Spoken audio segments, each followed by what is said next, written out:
may gawa na namin at lupa. Kami po'y nagpapasalamat sa isang magandang umaga nito na pinagkaloob sa amin, na kami yung ginising sa aming pagkakatulog at pagbantay sa amin sa magdamag na pamamahinga. Panginoon, kami lubos na nagpapasalamat sa ibinigay niyo sa aming buhay, na kung saan ang buhay na ito ay aming tinatamasa, patnubay at ang gabay niyo sa aming Panginoon. Panginoon, kami lubos na nagpapasalamat sa aming mga pamilya na nakaagapay sa pang-araw-araw na pangangailangan, simula sa ama, sa anak, at sa ina. Panginoon, basbasan niyo nawa ang aming pamilya, na bigyan niyo po kami ng pang-araw-araw na pangangailangan, Panginoon. Panginoon, kami lubos na nagpapasalamat sa binigay niyo sa aming hininga sa araw-araw, sa mga tagumpay, Panginoon, at sa mga pagsubok na ibinigay niyo sa buhay namin. Kundi dahil dito, Panginoon, hindi kami magiging matibay bilang iyong mga anak, Panginoon. Panginoon, dinadalangin din namin, Panginoon, ang mga taong may karamdaman. Itinataas po namin sila, Panginoon, napabangunin po sila sa balik ng karamdaman, na basbasan mo po sila, Panginoon. Kaya po nangyayari itong mga bagay nito ay meron kayong inilalaan po para sa kanila, Panginoon. Panginoon, dinadalangin din namin, Panginoon, ang mga kasama po namin na wala po rito sa aming bahay-sambahan. Patubayan niyo po sila, Panginoon, sa kanilang misyon, na kung ano man ang kanilang ginagawa, na basbasan niyo po sila, Panginoon, at huwag niyo po sila papabayaan sa kanilang mga journey sa buhay. Lalo-lalo na po ang aming mga kapatiran na nasa Leyte, sila Pastora B, Brother Pao, Sister Kim. Pagtubayan niyo sila, Panginoon, sa misyon nila po sa Leyte. At gabayan niyo po sila, Panginoon, sa kanilang pagbabalik po dito sa aming bahay-sambahan, na gawing ligtas ang bawat isa, Panginoon. Dinadalangin din po namin, Panginoon, ang aming pastor, Pastor Randy, na tuloy na po siya makabawi sa kanyang pagkakalugmong, Panginoon. Dalangin namin, Panginoon, kay Pastor Randy na maging full recovery na po siya at makabalik na po siya sa kanyang gawain upang yung pagsamba, Panginoon, ang iyong anak na ito ay, Panginoon, ay hindi mo pababayaan na malugmok sa isang pwesto lamang, Panginoon. Yes, Lord. Tinataas din namin, Panginoon, ang bahay-sambahan ito, na patatagin mo at palakasin mo ang bawat isa sa pananampalataya at makikahit mo ito, at kami ng maraming mga ligaw na kaluluwa na kung saan sila hindi nila alam kung saan sila pupunta, hindi nila alam kung saan sila sasamba, Panginoon. Bigyan niyo po kami kasangkapan, Panginoon, na kami makaakay upang sila'y makarating sa inyong paroroonan, Panginoon. Panginoon, dinadalangin namin, Panginoon, ang bansang Pilipinas. Bagamat ito'y napakagulo sapagkat maraming nangyayari pong di maganda. Alam po namin, Panginoon, na ito'y yung plano upang ang bawat isa ay maging matatag sa pagsamba sa iyo, Panginoon. Dinadalangin namin, Panginoon, ang mula sa pinakamataas hanggang sa pinakamababang hanggang sa buhay ng tao. Alam ko, Panginoon, hindi mo ginawa patay-patay ang bawat isa upang kami maging matibay at matatag sa pang-araw-araw namin suliranin sa buhay, Panginoon. Yun lamang ang aming dinadalangin mula sa iyong anak na si Jesucristo Jesus. Amen.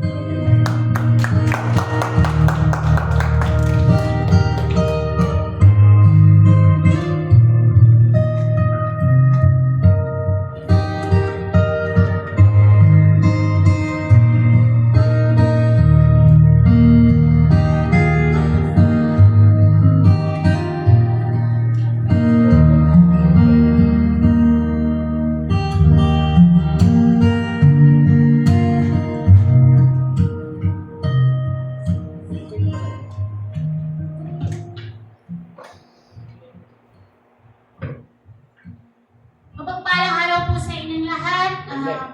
Tunay nga po, ako po'y nag-alala na muli po akong nabigyan ng pagkakataon para po kumain sa inyong harapan at ma-share po yung salita po ng ating Diyos. Bago po tayo magsimula, makibasa po muna tayo sa Jeremiah 29:13. Basahin po natin. Sabay-sabay tayo po tumayo bilang paggalang sa salita ng Diyos. Jeremiah 11. You will seek me and find me when you seek me with all your heart. Okay, pagpalain po ang salita ng Diyos. Tayo po manalangin. Hallelujah, Lord, purihin ka dakilaan ka sa manangin sa langit. Marami pong salamat, Panginoon, sa inyong balang salita na aming pagsasaluhan sa araw na ito, Panginoon. Dalangin ko po, Panginoon, na gamitin niyo lamang po ang instrumento, daluyan ng inyong pagpapala at daluyan ng inyong mensahe, Lord. Ikaw po, Panginoon, ang makita at mahayag sa pamamagitan ng aking buhay, Lord. Magremang po kayo, Panginoon, sa puso ng bawat isa. At dalangin ko, Panginoon, buksan niyo po ang kanilang pangunawa, ang kanilang tenga, kanilang puso, Lord God. Bigyan niyo po kami ng wisdom, Lord God, ng maunawaan po namin ng maayos, ng malalim, sa simpleng kaparaanan ng inyong salita, Lord, ikaw lamang po ang aming itinataas sa gawain nito, Panginoon. And we ask for your Holy Spirit to minister to us, Lord God, na siya po, Panginoon, ang mangusap ng direkta sa puso ng bawat isa sa atin. Lord, maraming pong salamat sa inyo po ang mataas na papulit pagsamba. In the mighty name of Jesus we pray. Amen. Amen. Thank you, nakakaupo na. So, ang topic po natin sa araw na ito ay Seeking and Finding Jesus.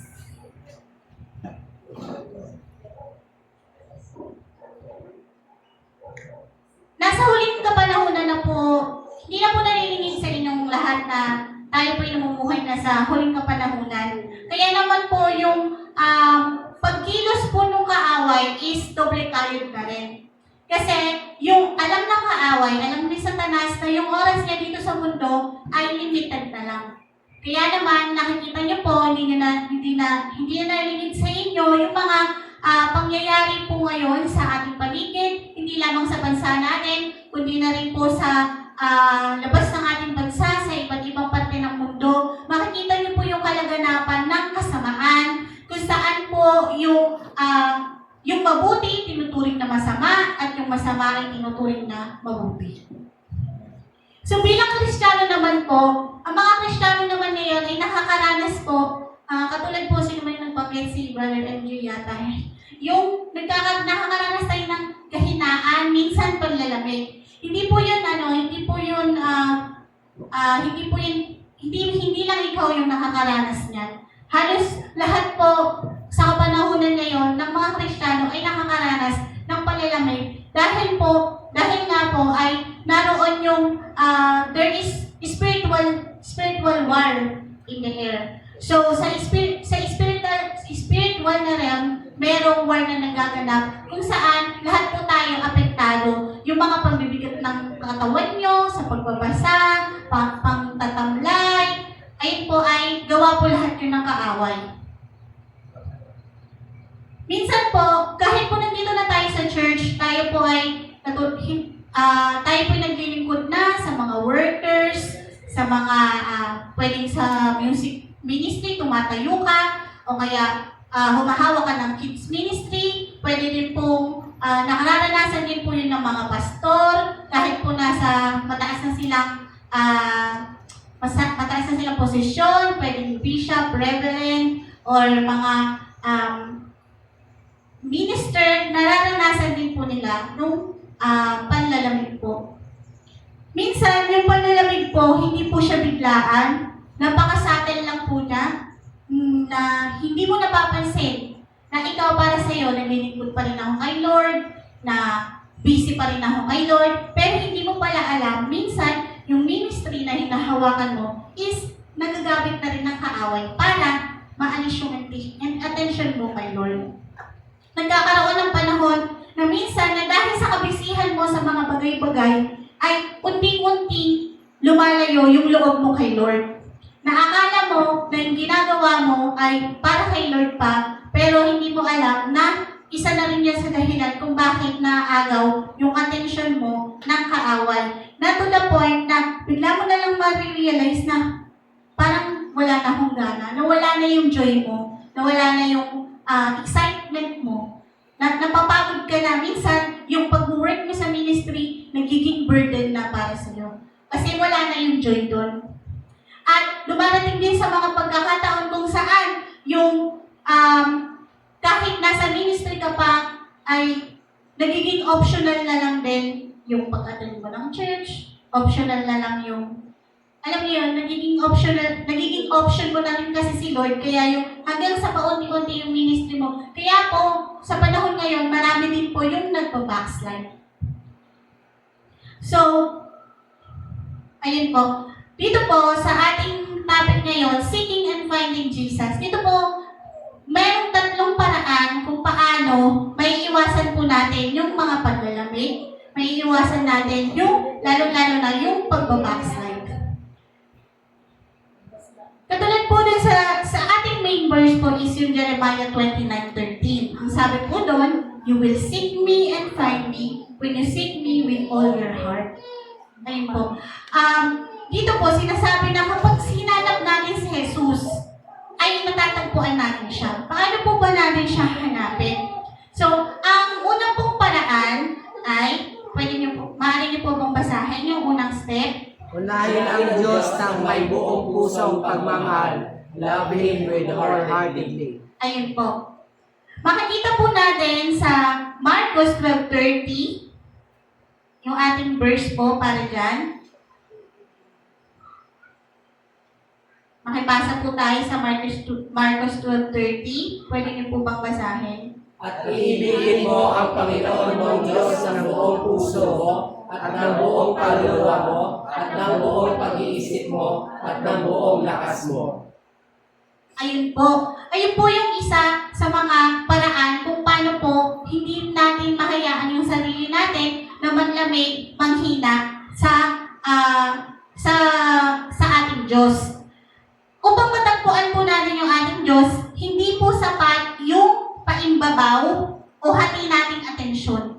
Paano po ba nasabing paimbabaw? Maaring dito tayo sa church, tataas tayo ng kamay, umiiyak tayo kapag ka nag-worship, o kaya nandito tayo sa church, focus tayo, nagbibigay tayo ng time para sa ministry natin, uma-attend tayo ng prayer meeting, nakakapag-share tayo ng word.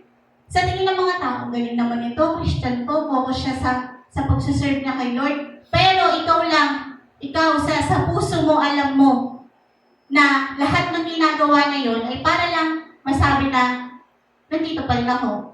Na para lang masabi ng mga tao na na ikay Kristiyano. Kumbaga, ito yung mga Kristiyano na sinabi kong Kristiyano lang ako sa gawa at sa labi, pero hindi sa puso. Wala na sa puso nila si Lord. Kasi hindi si Lord yung kanilang priority. Yung attention nila, hindi nakafocus kay Lord. Hati yung attention nila. Tapos, ang binibigay na lang nila na time kay Lord is kung ano lang yung natitira sa time nila. Ngayon, maaari mong tanongin yung sarili mo, sa buong araw mo, ilang time doon yung ginugugol mo para kausapin si Lord? Ilang percent ng time mo ang binibigay mo kay Lord? Yung percent pa na yun, na kapag ka, Lord, may kailangan ka lang, magpe-pray ka. Pag may nararamdaman ka, magpe-pray ka. Ayun pong attention po na gano'n ay hindi po yun wholeheartedly. Yung ganun pong attitude ay attitude kung saan mumu na lang ng attention mo, tira-tira na lang ng attention mo. Kumbaga po sa isang relasyon, sa relasyong mag-asawa, yun, yung pong attention mo nasa ibang mga bagay. Pero pagka naghihina siya ng attention, yung pwedeng hain na mo na lang siya ng pagkain, tas okay na. Ayun na, tas wala na. Ignore na. Ignore na kayo. Wala na kayong pag-uusap, wala na communication, wala nang intimate na action. Hindi po yun wholeheartedly na pagmamahal sa Diyos. Hindi po ganun yung sinisik ni Lord. Kasi po tayo, diba? Sabi nga ni Lord, if you find me, sabi niya, diba? If you seek me and find me, you seek me with all of your heart. Nandun po din, all of your heart. Paano po natin masasabi na binibigay natin yung all of our heart kay Jesus kung yung time po natin sa Kanya, yung tira-tira na lang tayo. Ginugol na po natin yung lahat ng oras natin sa mga ibang bagay, maaaring sa trabaho yan, sa business yan, at sa kung ano-ano pang mga bagay sa hobby mo, sa ministry mo, na doon nagpaka-busy ka na. Pero yung time mo na makipag-communicate at maging intimate kay Lord sa pamamagitan ng pananalangin, hindi mo na nagagawa. Tapos kapag lalapit ko lang sa Kanya, parang pagkalalapit ko lang, manghingi ka lang ng pera. Parang sa pag-asawa, ay may pera. Ay, ng sahod. Ayun. So, hindi po yun wholeheartedly. Ang sinisig po ni Lord sa atin ay buong puso, buong kaluluwa, at buong pag-iisip at buong lakas po natin. So, yung gusto ni Lord sa kanya na isuko natin is yung 100% po natin sa Kanya. At sumunod po na ating teksto. Makikita po natin sa Kawikaan 8:17. Pakibasa po. Aking iniibig ang mga umiibig sa akin, at ang mga humahanap sa aking masikap ay masusumpungan ako. Dito po sinasabi po dito na kapag tayo po nandun yung matindi nating pagmamahal kay Lord at paghahanap sa Kanya, maging yung pagbibigay natin ng halaga sa Kanya, ay makakatiyak po tayo, ina-assure tayo ni Lord na makikita natin siya. Hindi po niya tayo bibiguin. Lalo na po kapag nananalangin tayo, tapos alam mo sa sarili mo, Lord, na pwede mo namang sabihin yun kay Lord pwede ka namang maging honest sa Kanya na, Lord, nawawala na po ako ng gana, nanlalamig po yung puso ko. Lord, ayoko po nito. Hindi po ito sa inyo. Tapos pwede niyong sabihin sa Kanya na, Lord, ibigay niyo po sa akin ulit yung joy of my first love, joy of my salvation, yung desire, yung passion sa inyo. And hindi po niya kayo bibiguin, imimit niya po kayo. Mararanasan niyo po siya, mararamdaman niyo po yung presensya niya. Kasi ang gusto talaga ni Lord is yung dinidesire natin siya. Yung nandun yung actively na sinasabi mo na, Lord, I desire you. Hanggat hindi mo siya nararanasan, huwag kang tumitigil na i-desire siya. Hindi yung, Lord, I desire you. So, hindi, kailangan, paano mo ba? Para kang nangliligaw dapat Dapat sinusuyo, siniserenade mo si Lord. Ganon. Kasi nga, dapat maging intimate tayo sa Kanya. And sa Matthew 6:33 naman po, ano pong sabi doon? Ngunit hanapin muna ninyo ang Kanyang kaharian at ang Kanyang katuwiran, at ang lahat ng mga bagay na ito ay hinaragdag sa inyo. So, ayan po yung gamit na gamit po itong verse na to lalo na po kapag sa mga blessings, diba? Yung seek ye first the kingdom of God and all things shall be added unto you. Ito po ay isang sikreto lamang para magkaroon po tayo na hindi po pala tayo magkaroon ng pagkukulang. Kasi kaya naman tayo masyadong nagiging busy sa trabaho, nagiging busy sa mga negosyo, or sa mga ibang bagay. Pero pangunahin po talaga, di ba? Malaki yung chunk ng ating oras na pupunta sa trabaho. Kasi anong hinahanap natin? Anong kailangan natin? Financial. Kailangan natin yung para mag-survive. Pero kung naisipin natin, kung magpo-focus tayo dito, sinabi na ni Lord yung sikreto. Seek me, sabi niya. Hanapin mo lang ako. Seek my kingdom, and all these things shall be added unto you. Ang sabi po dito, ang nais po ni Lord ay i-priority natin siya sa ating mga buhay, na siya yung maging sentro ng ating buhay, at yung mga material na bagay na kailangan natin ay magiging secondary lamang na blessing. Susunod na lang yun kapag si Lord yung i-priority natin sa ating buhay. At i-remind din natin na hindi natin sinisik si Lord, hindi tayo nagbabasa ng Bible dito, hindi tayo ma-attend ng church kasi alam natin na bibigyan tayo ng blessing ni Lord. Hindi. Huwag tayo mag-focus dun sa blessing na matatanggap natin. Instead, mag-focus tayo, sino ba yung reward natin? Si Jesus. So, ang dapat, nakafocus tayo, yung attention natin, kaya tayo nag-church, kaya tayo nag-serve sa ministry, is dahil ang reward natin, ang makukuha nating reward is si Jesus. hindi yung blessing na ibibigay niya sa atin. Minsan kasi, ang nangyayari, nagsiserve tayo dahil alam natin kapag nag-serve tayo, may blessing tayong makukuha. Na kapag serve tayo, kung kumbaga yung mas nakafocus na tayo dun sa mga makukuha natin or kung anong ibibigay ni Lord kaysa kay Lord mismo. Kaya nagkakaroon tayo ng panlalamig kasi ayun na yung hinahabol natin, hindi na si Jesus. So dito po sabi, ang dapat po natin yung priority ay si Jesus at siya yung maging pinaka-reward natin na ituring natin na si Jesus yung maging reward para sa atin. At yung lahat na lang po ng blessing na yan, yung mga pangailangan natin ay ipoprovide niya. And sa step number 2 naman po, basahin po natin. Manatili sa Kanya at huwag siyang talikuran. Stay with Him and do not forsake Him. Okay po. So, makikita po natin sa text po natin, 2 Chronicles 15:2, sabi po doon, the Lord is with you when you are with Him. If you seek Him, He will be found by you, but if you forsake Him, He will forsake you. Ano po yung base sa Tagalog? Nasa panig ninyo si Yahweh, habang kayo'y nasa panig niya. Matatagpuan ninyo siya kung siya'y inyong hahanapin. Ngunit kung itatakwil ninyo siya, itatakwil din niya kayo. Ayun po. So, yung paghahanap po natin sa Diyos, isa po siyang active participation or active na relasyon kung saan ikaw yung mismong pipili na ikaw yung mananatili sa piling niya. Hindi yung yung parang hinahayaan mo na si Lord lagi yung naghahabol sa inyo. Hindi po ganun. Dapat po, nandun po yung voluntary natin na tayo talaga yung maghahanap kay Lord. Kasi, kapag tayo po'y kusang lumalapit sa Kanya at nakikipag-isa sa ating Panginoon, tiyak na matatagpuan po natin siya. Di ba nga sabi, seeking and finding Jesus.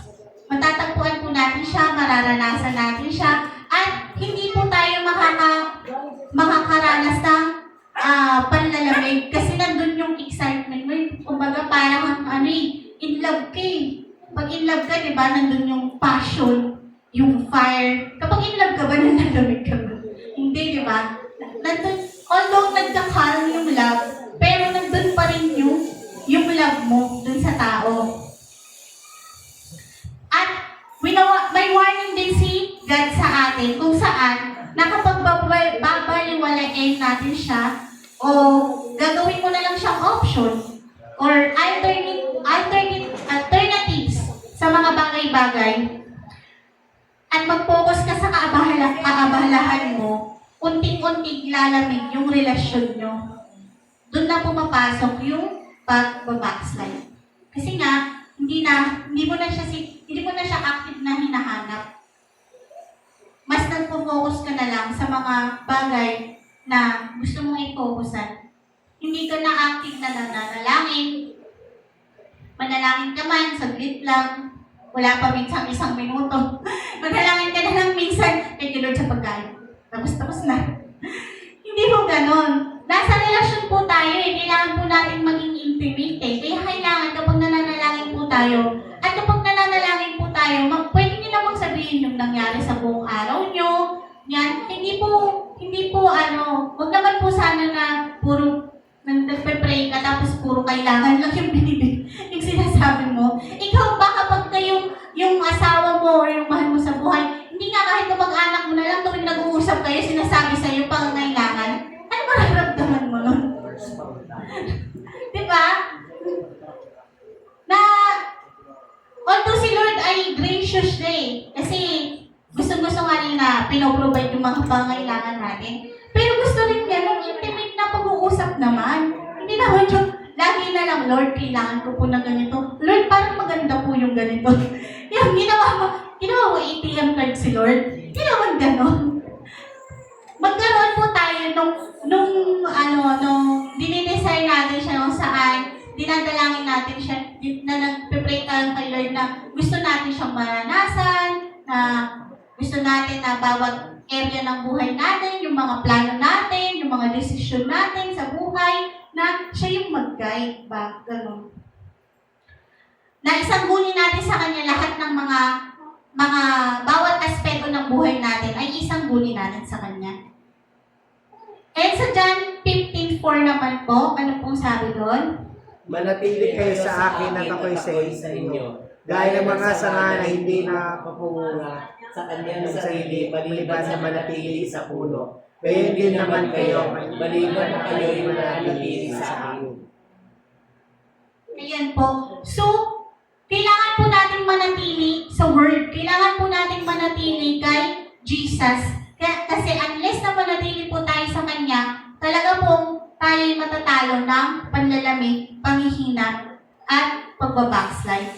Kasi nga, para po tayong mga sanga sa isang vine. Kapag po yung sanga natanggal doon, ano po nangyayari? Automatic, mamatay. Kasi wala nang nutrients eh. Sa ano tayo ng, kumbaga yung vine is si Jesus eh. Doon tayo kumukuha ng lakas, kumukuha ng nutrients. So, gaya ng mga sanga, kailangan manatili tayo kay Jesus Christ. Kasi unless na, kapag tinanggal natin yung mata natin kay Jesus Christ, ano mangyayari sa atin? Mamamatay. Katulad na lang kung kay Peter, di ba? Nung nakapokus si Peter, nung focus si Peter kay Jesus Christ, nakalakad siya sa tubig. Naka-experience siya ng himala. Meron siyang lakas ng loob na lumakad sa tubig. Pero ano nangyari nung saglit lang? Tinanggal niya yung mata kay Jesus Christ. Lumubog siya, di ba? So, ngayon din po tayo, bilang mga Kristiyano, huwag naman po natin aalisin yung focus natin kay Jesus Christ. Para po hindi po tayo lumubog, hindi po tayo manghina. And sa James 4:8 naman po, makibasa po tayo. Lumapit kayo sa Diyos at siya'y lalapit sa inyo.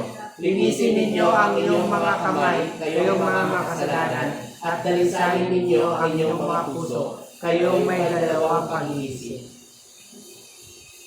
Ayun po. Ito pong verse na to ay isang paanyaya kung saan ini-encourage po na magbalik loob at mag-ising yung mga nagbabackslide. Ipinapakita po dito na si God handa po siyang tumugon sa kapag po yung mga tao ay lumalapit sa Kanya. Yung dito po ay sinasabi, diba, wash your hands, you sinners, and purify your hearts, you double-minded. Ano po ba yung pagiging double-minded? Double-minded is nabubuhay ka, doble kahara ka, na kapag kalinggo, ay Lord, yan. Tapos after kapag wala ka na sa church, ano ka na? Eh, bakit pagkintatog siya na to? Diba? Hindi po ganon. Dapat po, tayo po ay reflection ni Jesus Christ. Dapat po nakikita ng mga tao sa atin is yung character ni Jesus Christ. Yung nakikita sa atin is yung fruit of the Holy Spirit. Ano po yung fruit of the Holy Spirit? Love, joy, peace, patience, kindness, goodness, gentleness, and self-control. Eh kung hindi yun yung pinapakita mo sa mga kapitbahay mo, sa ibang mga tao, paano natin sila may encourage? Paano natin sila ma-share ng gospel? Paano sila maliligtas kung sa buhay mo palang nabisod na sila? So, huwag po natin hayaan na maging katisuran din po tayo ng mga ibang tao. So, sa number 2 na po tayo, number 3 na po tayo, ang huling step. Ano po yung huling step? Disiplinahin ang sarili na hanapin siya maaga pa lamang. Prioritize seeking Him first thing in the morning. Okay po. So, yung pagbibigay po natin ng oras kay Lord, pagkabulat pa lang ng ating mga mata, is actually yung pagbibigay mo ng priority sa Kanya. Sinasabi mo, nagde-declare ka kay Lord na, Lord, ikaw yung uunahin ko. Ano yun nire-represent doon yung first fruit ng araw mo. So makikita po natin sa Psalm 63:1, ang sabi po dyan, O God, you are my God, early will I seek you. My soul thirsts for you, my flesh longs for you, in a dry and thirsty land where there is no water. Mahalaga po na magkaroon po tayo ng disiplina sa sarili natin at magkaroon po rin tayo ng pagpapasakop sa pamamagitan po ng pag-uunan natin kay God sa simula pa lang ng araw natin. Bago pa tayo kumain, bago ka pa magpupok ng ng bunganga mo, bago ka uminom ng tubig, o bago ka pa tumayo, magbigay ka na ng pasasalamat kay Lord. Kumbaga, anhin mo na siya, i-greet mo na siya. Kami po mag-asawa, meron po kaming tuwing umaga, kapag nagigising kami, dati, pero hindi masyado ngayon. Pero we used to, na ginagawa natin, kapag kagising namin, good morning, tas ikikis namin, which is show of intimacy. So si Lord, nagsasig din ng intimacy sa ganoong paraan, kung saan binibigyan natin siya ng atensyon, pagising pa lang natin sa umaga, ibinibigay na natin yun kay Lord. So, gawin po natin yung practice na sadyain natin, na unahin po natin si Lord, bago pa tayo humawak ng ibang mga bagay-bagay sa umpisa, sa simula ng ating umaga. And sa Mark 1:35 po, ano pong sabi? At pagkagawa mo ng maaga sa madaling araw na madilim pa, siya ay umalis at nakadakot sa isang ilang na lugar at doon siya nanalangin. Okay, ito po, ang tinutukoy po dito si Jesus. Si Jesus na yun na. So, nagsiset ng example si Jesus na kagaya niya, dapat maging katulad din tayo niya. Kung saan na, madaling araw pa lang, hindi pa nga sumisikat yung araw, pagbangon niya, hinahanap niya na si Lord. Ano na siya, pumupunta na siya sa solitary place kung saan na siya'y nakikipagniig kay Lord, siya'y nananalangin, nakikipag-ugnayan siya kay Lord bago niya simulan yung kanyang araw. And sa Isaiah 26:9, ang sabi naman po doon, My soul yearns for you in the night, in the morning my spirit longs for you. Ito pong verse na to ay naglalarawan po, nagre-represent ng matinding pananabik at sadyang paghahanap ng presensya ng Diyos. Na sa simula pa lang ng araw, yun na yung magtutuloy-tuloy ng encounter natin kay Lord. Kasi nga, sinimulan mo yung araw mo, na siya yung inuna mo, kaya naman, sa buong araw, sasamahan ka niya. Sa buong araw, naroon yung guidance sa'yo ng banal na Espiritu. So, ayun po, yung ating tatlong kaparaanan kung saan when we are seeking and finding Jesus. So, ano nga po ulit yung number 1? Ano po yung step 1? Love Him wholeheartedly. At ang step 2? Stay with Him and do not forsake Him. And step 3? Prioritize seeking Him first thing in the morning. Okay po. So, pagpalain po yung Diyos. At ito naman po yung hamon ko sa bawat isa't isa. Pwede niyo pong basahin. Hinahamon ko kayo na umpisahang mag-focus sa Panginoon sa susunod na mga araw. Pag-iisip niyo sa umaga, ibigay ninyo ang unang 30 to 60 minutes bilang unang bunga ng inyong araw. Isang oras na walang cellphone at hindi muna mag-check ng notifications, emails o social media. Alex pa? Ilaan mo ang tahimik na panahong ito para maaga siyang hanapin. Awit 63:1, sa pamamagitan ng panalangin, tapat na pagsamba at pagbubulay-bulay sa kanyang salita. Bago mo simulan ang iyong mga gawain, trabaho o negosyo, mag-alay ka muna ng panalangin, pagkamatay sa sarili, upang buong pusong isuko kay Jesus ang iyong schedule, mga plano at sariling kalooban para siya ang tunay na mag-guide sa bawat hakbang mo. Amen. Amen. Pagpalain po ang Diyos. So ngayon po ang ating mensahe po sa ngayong araw na ito, kung saan para po maiwasan po natin yung panlalamig, panghihirap, panglulumpay-pay na magbilid sa backsliding is to seek and find Jesus. So tayo po